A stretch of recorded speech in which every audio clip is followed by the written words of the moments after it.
तो हेलो दोस्तों। सोचिए, एक ऐसा अपराधी जो जेल में बैठकर भी पूरी दुनिया की पुलिस को नचाता था। एक ऐसा शातिर दिमाग जिसने एशिया के आधा दर्जन देशों में सनसनी फैला दी, लेकिन पुलिस के हाथ हमेशा खाली ही रहे। आज हम बात कर रहे हैं दुनिया के सबसे चालाक और शातिर ठग चार्ल्स शोबराज, जिसे दुनिया द सरपेंट यानी सांप के नाम से जानती थी। लेकिन आखिर इसे सांप क्यों कहा जाता था और कैसे इसने भारत की सबसे सुरक्षित मानी जाने वाली तिहाड़ जेल से भागकर पूरी सरकार को हिला दिया था? चलिए जानते हैं पूरी कहानी। चार्ल्स शोबराज का जन्म वियतनाम में हुआ था, लेकिन उसके पास फ्रांस की नागरिकता थी। 1970 के दशक में उसने एशिया आने वाले विदेशी पर्यटकों को अपना निशाना बनाना शुरू किया। चार्ल्स का तरीका बहुत अनोखा था। वह दिखने में बेहद स्टाइलिश, हैंडसम और मीठी बातें करने वाला इंसान था। वो पर्यटकों से दोस्ती करता, उनका भरोसा जीतता और फिर उन्हें नशीली दवाइयां देकर लूट लेता था। उसका दिमाग इतना शातिर था कि वह कभी अपने असली नाम या पासपोर्ट पर सफर नहीं करता था। वो जिन लोगों को लूटता या मारता, उन्हीं के असली पासपोर्ट पर अपनी फोटो चिपकाकर एक देश से दूसरे देश उड़ जाता था। वो बार बार पुलिस के जाल से केंचुए की तरह फिसल जाता था और इसीलिए दुनिया उसे द सरपेंट कहने लगी।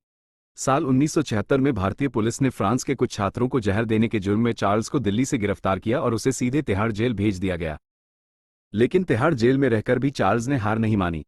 उसने अपनी चालाकी और पैसों के दम पर जेल के कर्मचारियों को पटा लिया। वो जेल के अंदर भी एकदम ऐश की जिंदगी जी रहा था। लेकिन 10 साल बाद, यानी 1986 में, जब चार्ल्स को लगा कि उसकी सजा पूरी होने वाली है और भारत सरकार उसे थाईलैंड पुलिस को सौंप देगी, जहां उसे सीधे मौत की सजा हो सकती थी, तब उसने खेला अब तक का सबसे बड़ा दांव। 16 मार्च 1986 को चार्ल्स ने तिहाड़ जेल के अंदर अपना जन्मदिन मनाने का नाटक किया। उसने जेल के सभी गार्ड्स, अधिकारियों और कैदियों के लिए ढेर सारे मेवे, मिठाइयां और केक मंगवाए। सबको लगा कि चार्ल्स बहुत खुश है, इसलिए सबने जमकर मिठाइयां खाईं। लेकिन किसी को अंदाजा भी नहीं था कि उस मिठाई में बेहोशी की बहुत तेज दवाएं मिली हुई थीं। कुछ ही मिनटों में तिहाड़ जेल के सुरक्षाकर्मी एक एक करके जमीन पर ढहने लगे।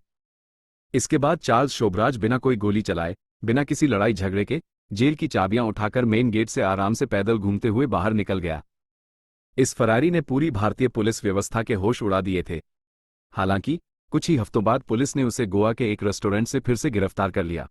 लेकिन तिहाड़ से भागकर उसने भारत में अपनी सजा बढ़वा ली, जिससे वह थाईलैंड जाने से बच गया, और यही उसका असली मास्टर प्लान था।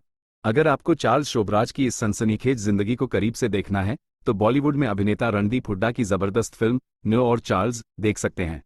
इसके अलावा नेटफ्लिक्स पर एक इंटरनेशनल वेब सीरीज भी है जिसका नाम है द सरपेंट। अगर आपको इस शातिर दिमाग की कहानी पसंद आए तो वीडियो को लाइक करें, शेयर करें और चैनल को सब्सक्राइब करना बिल्कुल मत भूलना। धन्यवाद।